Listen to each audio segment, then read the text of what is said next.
Bonjour et bienvenue à tous sur un nouvel épisode de Nous Entrepreneurs. Aujourd'hui, je suis ravi d'accueillir Grégory Laurent qui dirige les Étains de Lyon. Bonjour Grégory, Bonjour Benjamin, merci.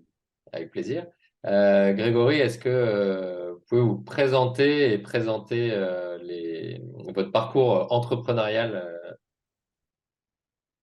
Alors moi je m'appelle Grégory Laurent, donc j'ai racheté cette entreprise il y a 21 ans avec mon frère Xavier. On est deux associés. C'est une entreprise qui existe depuis 1947 et qui est spécialisée dans la fabrication de comptoirs de bar et de plans de cuisine en étain. Et on est sur Lyon depuis 75 ans, date où on a fêté cet anniversaire l'année dernière. Et on a tous les deux un parcours un peu atypique puisque mon frère est prothésiste dentaire de formation et moi je suis comptable de formation. Et on a tous les deux repris cette entreprise parce que notre père était fondeur d'or et qui disait, bah, les garçons, il y a une entreprise à vendre à Villeurbanne qui est une fonderie d'étain. Donc moi, j'ai travaillé dans la grande distribution avant et on a tous les deux quitté notre métier pour racheter cette fonderie il y a maintenant un peu plus de 20 ans.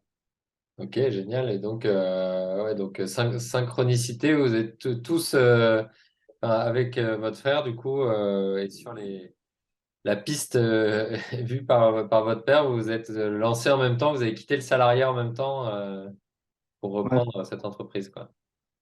Ouais, on a tout quitté. Moi, j'avais 26 ans quand je l'ai reprise. Et mon frère est un tout petit peu plus âgé que moi. C'est lui qui s'occupe de tout ce qui est partie production et moi qui m'occupe de toute la partie gestion, commerce.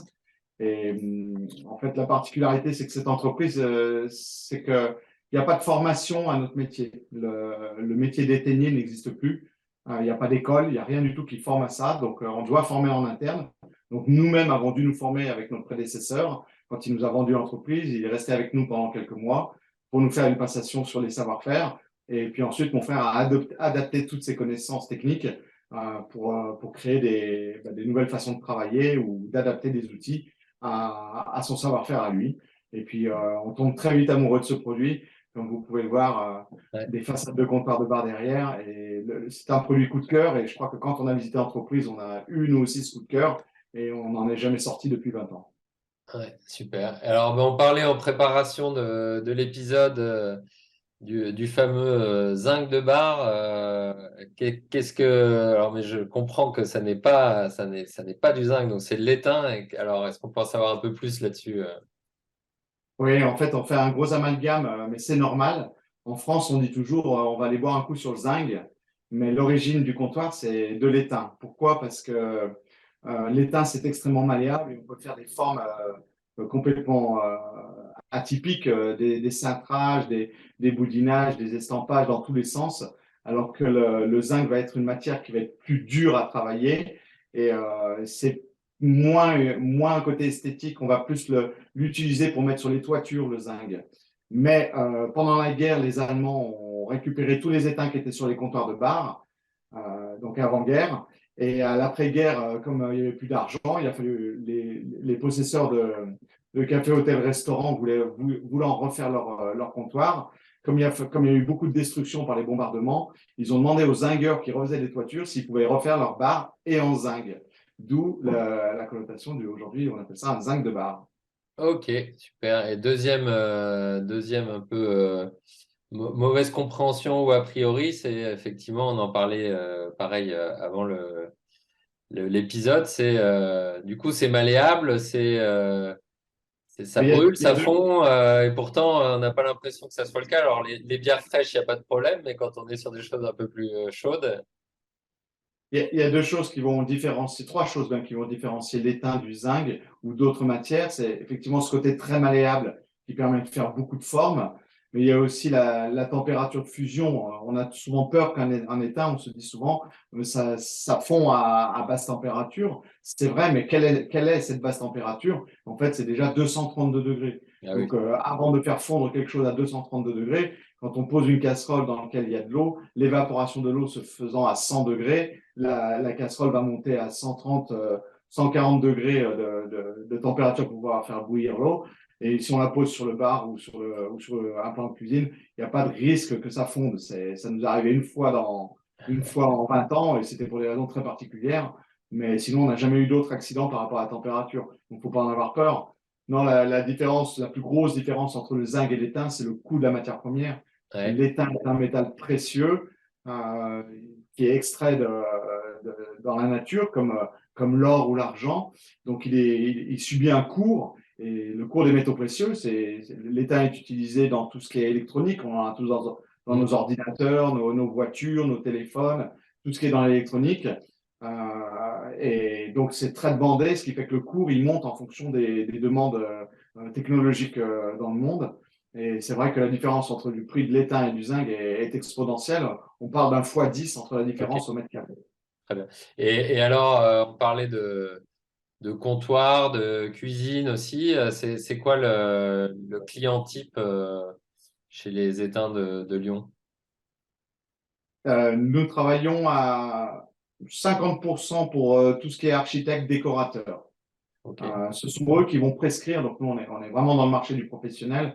On va travailler avec ces architectes, ces décorateurs qui vont promouvoir le produit auprès de leurs clients particuliers. Mais le client particulier, ça peut être un café, hôtel, restaurant. Enfin, si vous voulez, il fait l'intermédiaire ouais, entre notre clients. Nous n'avons pas vocation normalement à recevoir le particulier chez nous parce que le particulier, c'est beaucoup de travail. Il faut lui expliquer, comment dire, moi, je suis un technicien. Mon métier, c'est de fabriquer du sur-mesure que veut un client. Et un architecte, un décorateur ou un agenceur, ils sont dans cette mécanique-là ouais. d'expliquer au client les problématiques ou quel style il faudrait mettre plus ou moins dans le café, hôtel, restaurant ou chez le particulier dans sa cuisine. Alors que moi, j'ai plus vocation à trouver tous les problèmes techniques de fabrication pour pouvoir répondre au mieux à la demande. Donc, mes D'accord. clients, Ouais, mes- donc les clients, c'est les agents, les aménageurs, des architectes d'intérieur, etc., qui vont faire l'intermédiaire avec l'utilisateur final, on va dire. c'est ça, c'est ça. D'accord. Les cuisinistes, agenceurs, ébénistes, architectes d'intérieur, agenceurs, tout ce qui tournera autour de la décoration d'intérieur. Ok. Et on parlait alors du cours des matières premières qui a dû être un peu chahuté récemment. Comment est-ce que vous vous adaptez à ce genre de situation qui ne doit pas être facile à gérer, du coup? C'est effectivement très compliqué. Nous, c'est le LME, le London Metal Exchange, qui Ok. définit le cours des métaux précieux. C'est la bourse de Londres, en quelque sorte, qui définit le cours des métaux précieux au niveau mondial. Et là, on a subi une hausse, mais quand on parle de hausse sur les matières premières, quelles qu'elles soient, on dit c'est déjà énorme.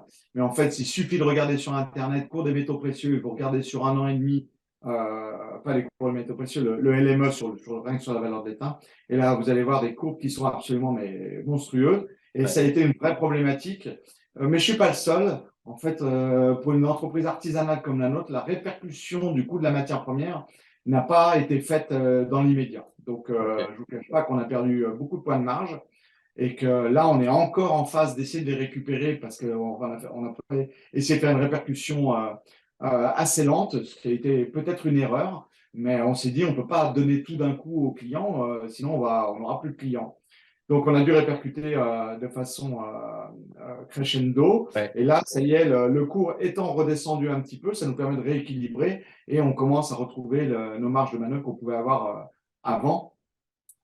Mais ça a été, oui, ça a été un gros souci, mais comme la maison se porte bien, puisqu'elle est gérée comme bon père de famille, bah, on a tapé dans notre trésorerie, et bah, tant pis, hein, ça fera ça sur le début. On récupérera plus tard. Ça marche. Et alors, vous êtes la deuxième entreprise du patrimoine vivant que j'interviewe. Ça m'intéresse d'autant plus d'avoir votre vision sur, alors peut-être du coup sur une échelle assez longue, vu qu'on est sur des maisons anciennes. C'est quoi la vision que vous avez pour les étangs de Lyon à moyen terme, long terme? Alors, ça, c'est super. Cette question, elle est très importante, surtout pour les entreprises du patrimoine vivant. On a des atouts, on a des inconvénients. L'atout, c'est que de ces maisons EPV, c'est qu'elles ont des savoir-faire qui sont uniques et elles font des produits généralement qui sont haut de gamme, voire très haut de gamme, voire très techniques. Et cet avantage-là fait qu'on est sur des marchés qu'on pourrait appeler des niches, dans lequel les clients quand ils veulent un produit qui sorte chez nous, c'est parce qu'ils ont, un, la confiance, deux, le produit est magnifique et normalement sans aucun défaut.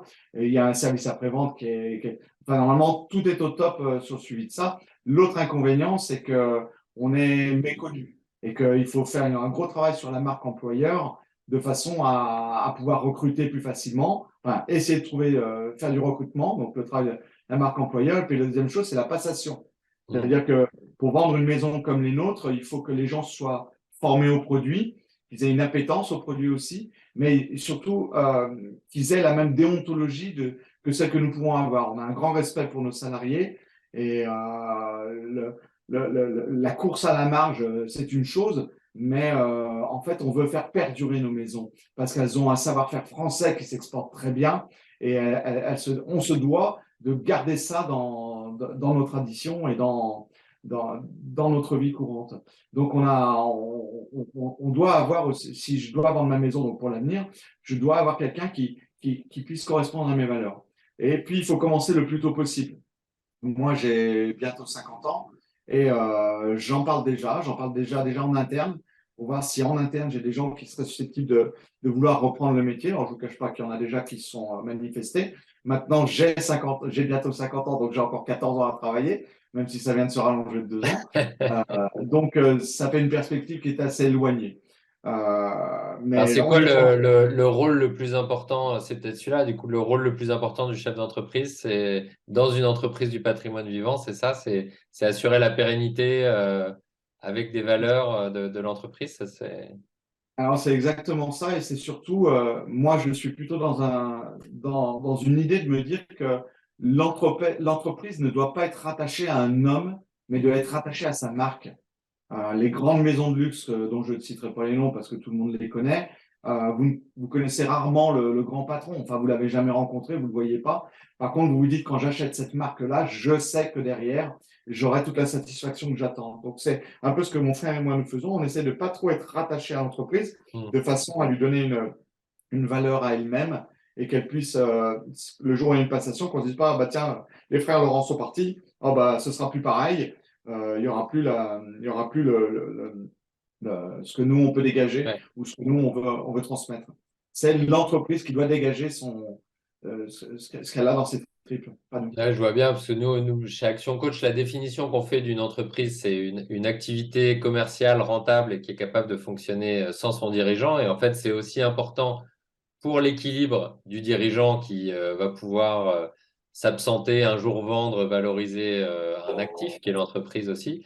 Mais c'est aussi important pour l'entreprise qui est capable de fonctionner sans le dirigeant et donc de lui survivre quelque part. Exactement ça. Ouais, super.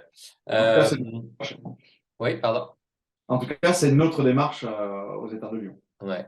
Et quel est aujourd'hui le défi principal si le cours de l'étain donc s'est restabilisé un peu, tant mieux. Est-ce qu'il y a d'autres défis qui sont déjà en vue? Oui, il y a un défi qui est très important et d'ailleurs il est rattaché au label EPV. C'est cette grande démarche RSE qui est en train d'arriver sur tout le monde.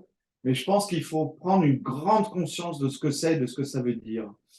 La démarche RSE, on peut prendre ça comme une contrainte, mais je pense que si on subit une contrainte, on ne peut pas la dépasser. Donc moi, je dirais que cette démarche RSE, il faut l'intégrer dans son nouveau modèle, dans notre modèle économique, mais il faut emmener les personnes qui sont à l'intérieur de nos entreprises dans cette démarche. Elle a deux sens, cette démarche. Elle a un premier sens qui est sociétal et un deuxième sens qui est environnemental. On peut le prendre dans l'autre sens, mais c'est pareil, sociétal et environnemental. Et sociétal, bah déjà, ce sont les hommes qui la composent. Donc, les hommes qui la composent, qu'est-ce qu'on fait de bien pour eux? Et puis, au niveau sociétal, bah, si notre personnel est bien dans l'entreprise, qu'est-ce que eux ensuite veulent faire pour l'extérieur? Et c'est là que l'environnemental peut rentrer en compte. Et c'est important de se poser la question vraiment aujourd'hui de cette démarche RSE. Pourquoi? Parce qu'on s'y prend avant qu'on nous l'impose. Mm. Et ça, quand je parle avec beaucoup de gens, ils me disent, oh là là, mais c'est pas le moment, je verrai ça plus tard, je suis pas obligé, je fais ce que je veux. La problématique de ça, c'est que le jour où le coup près va tomber, on va se le prendre en pleine figure et ça va nous coûter très cher d'un coup. Alors que si petit à petit, on l'a déjà mis en place dans l'entreprise, même s'il y a quelques petites contraintes qui sont liées à ça, eh ben ça, on aura déjà dépassé ce côté du coup près et qui va submerger le chef d'entreprise et l'entreprise de nouvelles choses à mettre en place qui vont être très, très lourdes à supporter. Donc ça, pour moi, c'est le premier point. Et le deuxième point, c'est que nos donneurs d'ordre, donc pour nous, les entreprises EPV, même pour d'autres, mais je parle de ce que je connais, c'est que nos propres donneurs d'ordre, des grands donneurs d'ordre, des grands architectes ou des grands clients qui peuvent avoir besoin de pièces en étain très spécifiques, nous demander et commencent à nous demander qu'est-ce que vous faites au niveau RSE dans vos entreprises. Et à partir de là, ils vont nous demander d'avoir des qualifications. Je me souviens plus des noms, mais il y a un peu comme des ISO et quelques. Ouais. Et il va falloir avoir ça. Donc, si on n'a rien mis en place, dès maintenant, on va être coincé. Et la troisième chose, c'est que le label EPV, justement, si on veut avoir le label EPV, maintenant, il y a la question du RSE. Donc, on a pris en amont ce problème-là. Je dis on parce que je suis président de l'association des EPV, la région Rhône-Alpes-Auvergne. Et c'est pour ça que je dis ça. Et au niveau national, l'association EPV a mis dans ses critères d'obtention de ce label cette démarche RSE. Donc, je pense qu'il faut prendre en amont toutes ces petites problématiques et essayer de les adapter dans son entreprise pour pouvoir être opérationnel avant que l'État nous dise, ou l'Europe en tout cas, maintenant, allez-y, parce que sinon, c'est 30 000 balles d'amende, on sera coincé. Ouais, c'est sûrement aussi autant d'opportunités de prendre ça de mettre ça en place le plus vite possible pour le faire à son rythme et pour pouvoir l'intégrer de manière positive aussi comme une opportunité dans l'entreprise. On parle beaucoup des soucis de recrutement aussi, du sens. Et effectivement, le sujet sociétal et environnemental participe sûrement à ça. Donc, c'est intéressant de faire d'une contrainte une opportunité, on va dire, pour les C'est ça. entreprises. Et j'imagine que les entreprises du patrimoine vivant ont su s'adapter au cours des années, des décennies, des siècles pour pouvoir être encore là. C'est qu'elles ont dû s'adapter à ces changements qui est aujourd'hui environnemental. Avant, il y a eu d'autres crises, d'autres contraintes et celles qui durent, en fait, vivent dans le présent au fur et à mesure. Elles ont un passé riche et si elles veulent avoir un futur, c'est qu'elles savent s'adapter à leur présent à chaque Et fois. puis, ces entreprises EPV, la plupart du temps, elles ont un tissu économique qui est sur un rayon très court. Notre approvisionnement en matières premières, nous, il est fait sur Lyon. Les vis, le support bois, nos divers fournisseurs sont généralement dans un circuit très court. Donc, on a, comme vous dites, cette adaptation depuis le début de la création. Je veux dire, on ne va pas aller acheter en Chine une paire de chaussures pour venir ensuite la ramener à Lyon pour lui mettre 3 vis dessous et dire voilà, c'est du Made in France. Non, nous, notre produit, il est fait de A à Z en France, voire même à Lyon, c'est encore Ouais. plus court. Voilà, on n'a pas de dépenses carbone dans le grand export, à part quand nous, on exporte nos produits, par contre. Ouais. Donc il y a Mais bon, sûrement en plus des choses réellement, qui existent déjà qui peuvent être ouais, valorisées en fait, intéressant. Et alors est-ce que on arrive déjà à la fin de cette interview, est-ce qu'il y a une actualité que vous avez ou une demande, un appel à faire aux autres entrepreneurs lyonnais et du Rhône qui écouteront cette vidéo? oui. Moi, j'ai un truc qui me tient à cœur, c'est qu'on entend de partout, on n'arrive pas à recruter, on n'arrive pas à recruter, on n'arrive pas à recruter. Je ne dis pas que c'est facile. Je dirais qu'il y a un changement sociétal. Il y a des personnes qui faisaient des métiers qui se disent est-ce que ce métier a du sens? Ben non, donc je vais en changer. Donc on se retrouve aujourd'hui avec des gens qui cherchent du travail, voire reconversion, parce qu'ils ont besoin de donner du sens à leur métier. Mais pour pouvoir trouver tous ces gens-là, je dirais qu'il faut vraiment travailler sur sa marque employeur, euh, parce que à part les grands noms, les grands noms, on les connaît, donc les gens postulent directement dans les grandes sociétés. Mais nous, toutes ces entreprises artisanales, TPE, PME, jusqu'à une centaine ou 150 salles, même plus, on est peu connu du grand public. Or, dans un métier comme le mien, où les gens se disent, voilà, mais ils recrutent, mais moi, je ne sais pas faire de l'étain, ben, en fait, il faut juste se dire qu'on forme en interne. et qu'on prévoit entre un an, entre 6 mois et un an, pour former les gens de A à Z à notre produit. Et je pense que je ne suis pas la seule entreprise. On s'est aperçu qu'on cherchait plus à avoir des gens qui sont motivés et qui ont des valeurs que de chercher aujourd'hui quelqu'un qui a fait des études sur notre produit. D'ailleurs, j'en suis un. Moi, je suis comptable et pourtant aujourd'hui, je dirige une entreprise. Bah, est-ce que tous les comptables ont vocation à diriger des entreprises? Non, je ne suis pas sûr. Mon frère était prothésiste dentaire et il est devenu éteigné et on s'est formé avec le temps. C'est pas simple, mais quand l'entreprise a cette démarche-là de vouloir montrer sa marque employeur et développer sa RSE en interne, je pense qu'on redonne du sens à tous les métiers. Et donc voilà, mon petit mot, c'est n'ayez pas peur, le recrutement, il y en a. Nous, on a réussi après le Covid, tout notre atelier a explosé, on l'a tout reconstruit. Aujourd'hui, on a des équipes qui sont encore plus motivées qu'avant et c'est génial. Ah, super, merci pour ce message. Je suis très convaincu aussi que les entreprises, nous, on voit beaucoup le recrutement comme un besoin de se vendre. Et on parle de marque employeur, donc on est bien à mettre en avant ce qu'on sait faire. Et puis, il y a plein de façons et de mettre en avant ce qu'on peut faire et de donner envie aux personnes de venir chez nous. Et c'est à nous, entrepreneurs aussi, et ben de relever ce défi-là. Il y en a d'autres, mais celui-là en est un et il y a effectivement plein de choses à faire sur la marque employeur qui rejoint la RSE dont on parlait juste avant, et puis les valeurs d'une entreprise. Est-ce qu'il y a une question que je ne vous ai pas posée et que vous auriez aimé que je vous pose, ou est-ce qu'on a fait le tour? Non, pour moi, on a bien fait le tour. Eh ben, super, génial. Génial. Et ben, à ce moment-là, on mettra les coordonnées de l'entreprise, aussi du label EPV, et puis tout ça en commentaire de la vidéo. Merci beaucoup, Grégory, vous êtes prêté au jeu de l'interview, et puis à très bientôt sur un nouvel épisode de Nous Entrepreneurs. Eh ben, à très bientôt. Et puis, n'oubliez pas le petit pouce sur Action Coach. C'est gentil, merci Grégory. Au revoir. Au revoir.